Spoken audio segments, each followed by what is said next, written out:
100 సార్లు జైలుకు పంపినా 1000 కేసులు పెట్టినా భయపడనని మాజీ మంత్రి అంబటి రాంబాబు స్పష్టం చేశారు.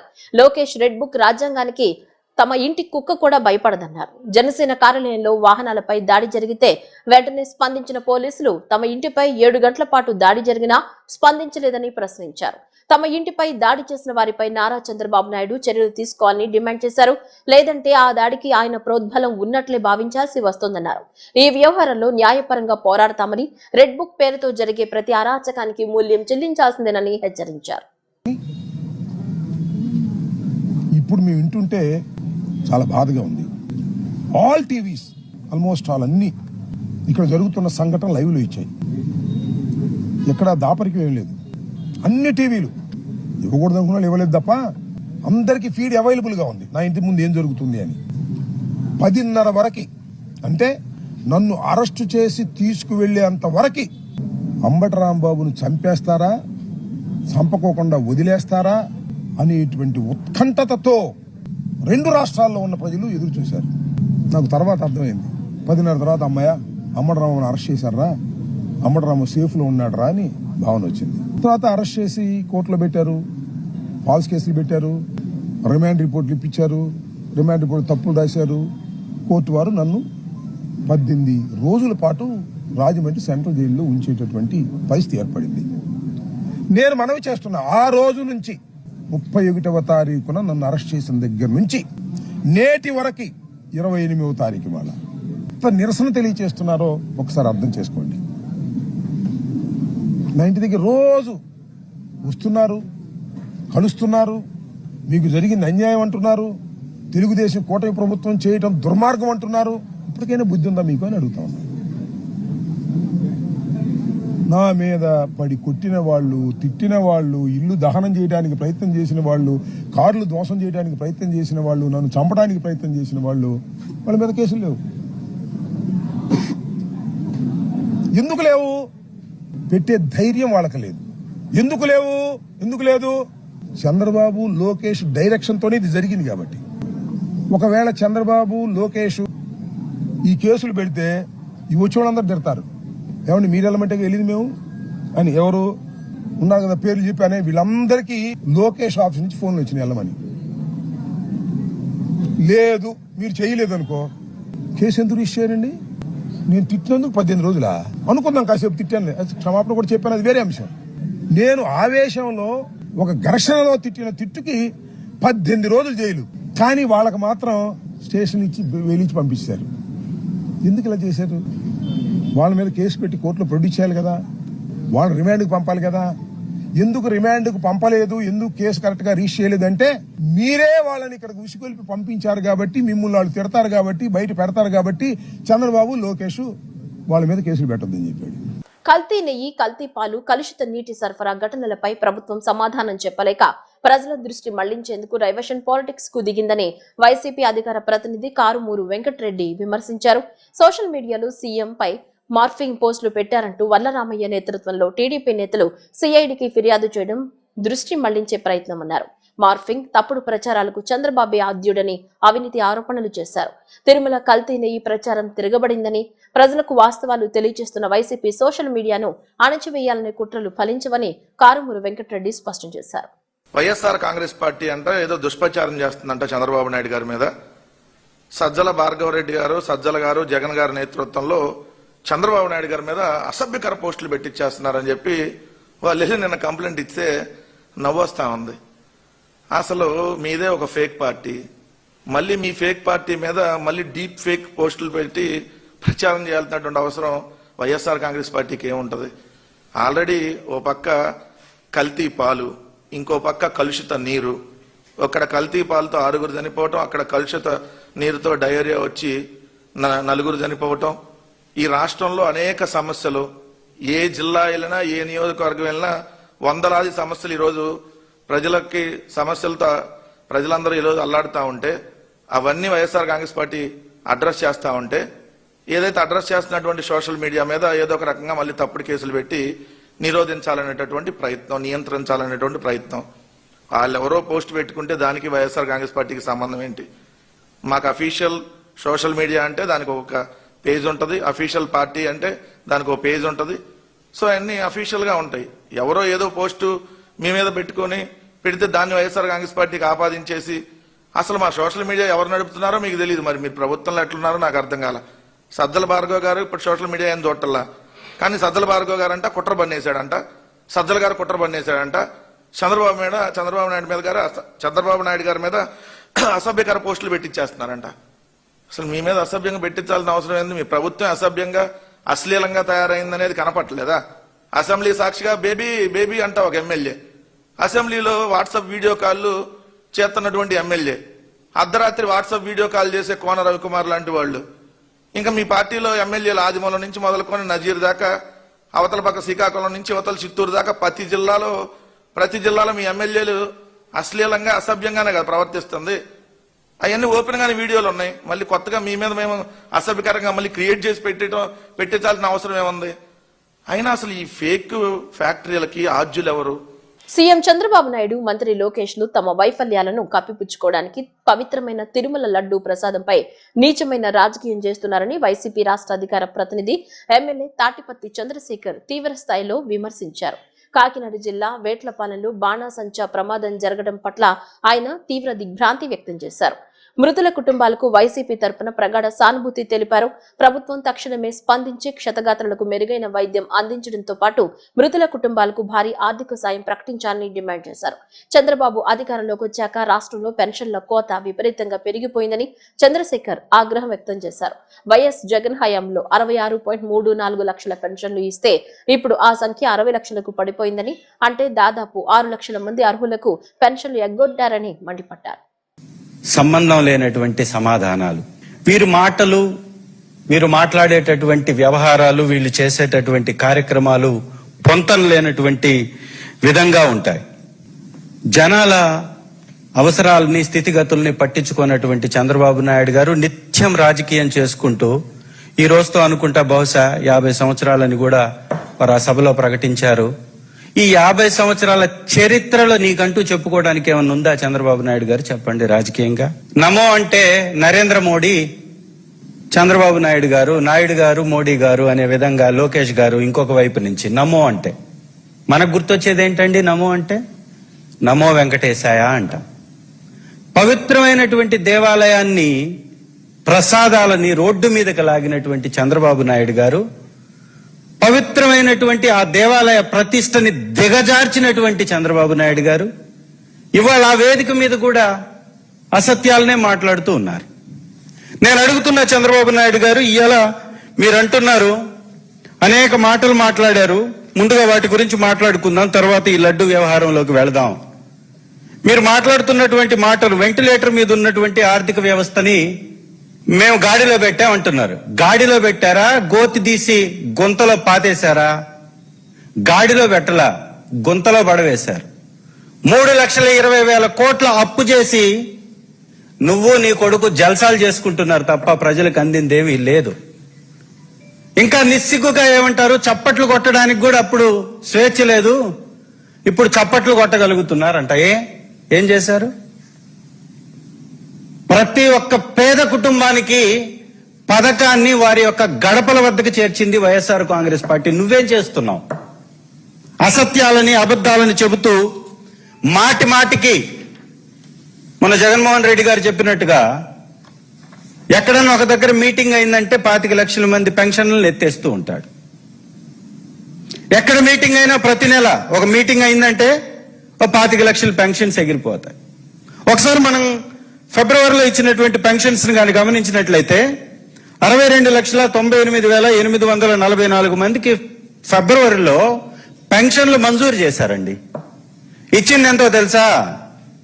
60,96,108.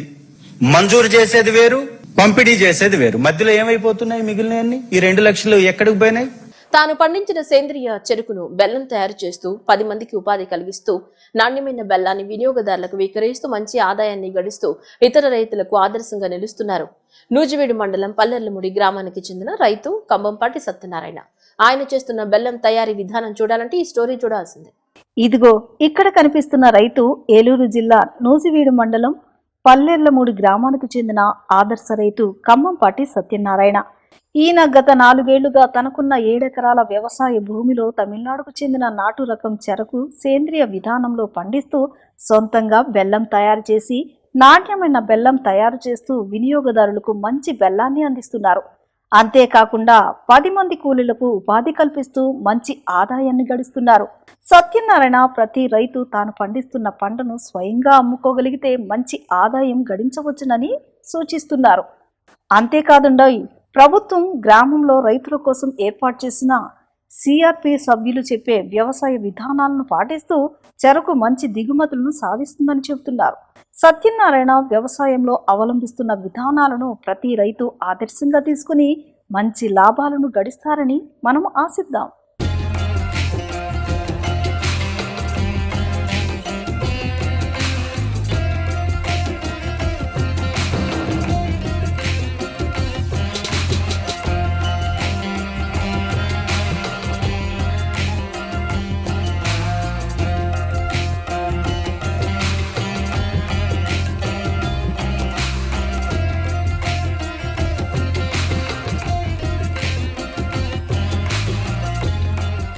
పల్లెర్లమూడి గ్రామం.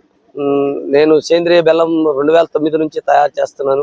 ఓల్డ్ వెరైటీల్ని ఎంచుకుంటాను. నేను ప్యాడీ చేసినా ఏది చేసినా కానీ నాటు వెరైటీలని తీసుకుంటాను. సీడ్ ప్రాసెస్ లోకి వెళ్ళను. 12 నుంచి 13 నెలలు వచ్చేదాకా బెల్లాన్ని తయారు చేస్తాను. 12 నుంచి 13 నెలలు వచ్చిన దాన్ని చెరుకుని కటింగ్ చేసి బెల్లాన్ని తయారు చేస్తాను. ఆ బెల్లం క్వాలిటీ కూడా బాగుంటుంది. ఆ ఓల్డ్ వెరైటీ కాబట్టి స్వీట్నెస్ బాగుంటుంది, క్వాలిటీ బాగుంటుంది. యాలక్కాయలు, చొంటి మిరియాలు వేసింది అయితే 150 రూపాయలు. కుండ బెల్లం అయితే 130 రూపాయలు. యాలక్కాయలు, చొంటి మిరియాలు వేసింది అయితే 150 రూపాయలు. మామూలు కేజీ లెక్క అయితే 120 రూపాయలు. మామూలు బెల్లం అయితే, మామూలు బెల్లం అంటే ఆర్గానిక్ లోనే ఈ కేజీలు వేస్తాం. కేజీలు వేసింది 120 రూపాయలకి ఇస్తున్నాం. ఇలా మార్కెట్కి డైరెక్ట్ గా కస్టమర్ దగ్గరికి మేమే ప్రొవైడ్ చేస్తున్నాము. వీలు కుదిరిన వాళ్ళు వస్తున్నారు చుట్టుపక్కల మండలాల నుంచి, చుట్టుపక్కల జిల్లాల నుంచి, మన జిల్లా వరకు. దూర ప్రాంతం రాయలసీమ కానీ, వైజాగ్ ప్రాంతాల్లో, విజయనగరం ఆ ప్రాంతాల్లో వాళ్ళకైతే ట్రాన్స్పోర్ట్ లో, ప్రొఫెషనల్ లో కానీ దేనిలోనైనా వేస్తున్నాము. అలాగే తెలంగాణ కూడా అన్ని జిల్లాల్లోకి వెళ్తుంది మన బెల్లం. ప్రొఫెషనల్ కానీ, ఆర్టీసీ కానీ, నవత కానీ ఈ మూడింటిని అవైలబుల్ గా తీసుకున్నాము ట్రాన్స్పోర్టేషన్ కి. మేము కావాల్సిన వాళ్ళు ఫోన్ చేయొచ్చు. నాటు చెరుకు 419 వెరైటీ, కోయంబత్తూరు వెరైటీ కావాల్సిన వాళ్ళు అవైలబుల్ గా. నా నెంబర్ కూడా 9441835846. ఇంకో నెంబర్ ఉంది 6302529160. అంగరంగ వైభవంగా ప్రారంభమైన భూసమ్మ తల్లి తిరునాళ్ల మహోత్సవం కార్యక్రమానికి భక్తులు పెద్ద ఎత్తున పోటెత్తారు. కోరిన కోరికలు తీర్చే శ్రీ ఇలవేల్పైన కూరాకుల సుబ్బయ్య భూసమ్మ తల్లిని భక్తి శ్రద్ధలతో పూజలు నిర్వహిస్తున్నారు భక్తులు.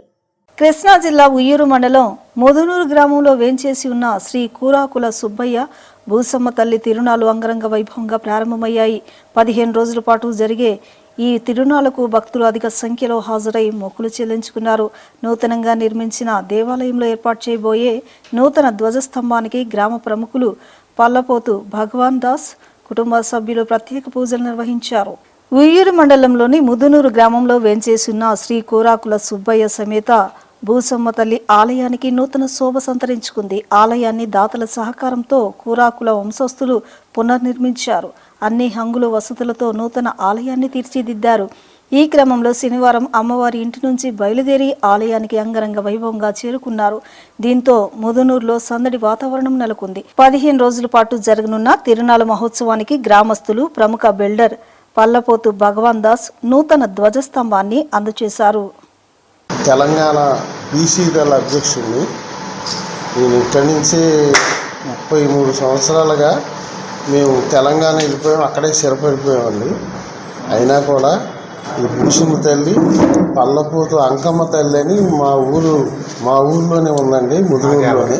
మా దేవరండి, పల్లపోతు దేవర. ఇప్పుడు ఏటా ఆమెని మర్చిపోలేదు, ఈ భూసమ్మ తల్లిని మర్చిపోలేదండి. ఇక మా దేవర సంబరం చేస్తూ ఉన్నాక ఒకసారి కూరాకులు అంతా వచ్చి అలా మా గుడికి ఏదో ఒకటి చేయమని అడిగారు. సరేనని చెప్పి ఏదైనా చేస్తానని వెళ్ళాను. వచ్చిన తర్వాత గుడి కడతామన్నా అని మా దగ్గరికి వచ్చారు. సరే నేను ఆ రోజున దోయిస్తాము, యజ్ఞ ప్రతిష్ట, మొత్తం అంత కార్యక్రమం అంతా, అన్నదాన కార్యక్రమం అన్నీ నేనే చూసుకుంటా దగ్గరుండి. నేను ఇంకా చేస్తానని చెప్పాను. గుడికాడికి నిర్ణయించాను. 1వ తారీఖు ఏమో ఈ యజ్ఞ పరీక్ష అండి, ప్రాణ ప్రతిష్ట, ఆస్వ నిర్బంధం ఇవన్నీ ఉన్నాయండి. ఈ 2వ తారీఖున 9:05 ధ్వజస్తంభం ప్రతిష్ట అవుతుందండి. ఇది పెట్టుకున్నామండి. అమ్మవారి దయ వల్ల మంచిగా చేసుకున్నాం. మా పిల్లల దయ వల్ల మా అబ్బాయి ఇక్కడే ఉంటున్నాడండి. మా చిన్న అబ్బాయి శివశంకర్, ఆయనే మొత్తం ఎంతో చూసుకుంటున్నాడు. నేనంతా హైదరాబాద్ అండి. ఇక్కడ వచ్చి అన్ని అమ్మవారికి శుభ్రంగా చూసి అంతా ఈ తిరణాలు మంచిగా జరిపించి ఎంతో ఘనంగా జరపాలని అనుకున్నాము. అన్నదమ్ములు, మా పెద్దనాన్నలు అందరం కూడా ఒకే మాట మీద ఉండి అందరూ సహకారంతో మేము అమ్మవారికి గ్రాండ్గా చేయడం జరుగుతుంది. అలానే ధ్వజస్తంభం కూడా ఎంతో దూరం నుంచి హైదరాబాద్ నుంచి తెప్పించడం జరిగింది. అలానే అన్నదానం కూడా అందరం మా కుటుంబంలో పల్లపోతు వారు అందరం కూడా, మా అన్నదమ్ములు కానీ మా పెద్దనాన్నలు కానీ అందరూ కూడా ఒక మాట మీద ఉండి చాలా గ్రాండ్గా వైభవంగా చేద్దామని అనుకోవడం జరిగింది. అలానే 2 రోజుల నుంచి కూడా నిద్ర లేకుండా తిరుగుతున్నాం. ఎందుకంటే అమ్మవారిది చాలా బాగా వాళ్ళు కూడా కూరాకులు కూడా అనుకుంటున్నారు అది ఇంత బాగా సహకరిస్తున్నారు. వాళ్ళు కూడా మాకు సహకరిస్తున్నారు. విద్యార్థుల్లో దాగి ఉన్న సృజనాత్మకతను ప్రోత్సహించాలని తెలుగుదేశం పార్టీ పొలిట్ బ్యూరో సభ్యుడు టీడీ జనార్దన్ రెడ్డి పేర్కొన్నారు. ముఖ్యమంత్రి చంద్రబాబు నాయుడు విద్యార్థుల భవిష్యత్తును దృష్టిలో ఉంచుకుని అనేక కార్యక్రమాలను రూపొందిస్తున్నారని తెలిపారు.